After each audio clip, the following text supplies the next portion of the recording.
বেদনারা এখনো পর্যন্ত পরিপক্ক, দুঃখ দেয় খুব বুঝে শুনে।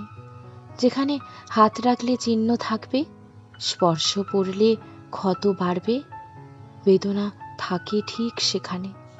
বেদনার এখন পথ চিনতে ভুল হয় না, দুঃখ আসে ঠিকানা অনুযায়ী। যে পথে পা বাড়ালে আমার বাড়ি, ঠিক সেই পথেই বেদনার কাঁটার আঘাতের যন্ত্রণা অধিক। সেই পথেই বেদনা মৃত্যু পরবর্তী জীবনের মতো হয় স্থায়ী। বেদনারা এখন চিঠি লিখতেও ভোলে না, নিয়ম করে রোজ একটা দুটো চিঠি লেখে। চিঠির পাতায় ও শব্দে শব্দে সাজায় আঘাত। হাতে পাওয়া মাত্রই ভেতরে বাড়ে সংঘাত। দূরে থেকে দুঃখ তা আনন্দ নিয়ে দেখে। বেদনা এখন অতি সাবধানে ভালোবাসে, দুঃখ দিয়ে বড় যত্নেই আগলে রাখে।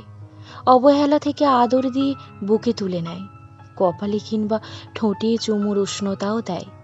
বেদনা এখন আমারে তার সারা শরীরেই মাখে। বাড়ির উঠোনে বেদনা এখন সকাল দুপুর রোদ পোহায়, ঘরের দরজায় বসে থাকে আমার পাহারায়। দুঃখের চোখ ফাঁকি দিয়ে আসে কার এমন দায়।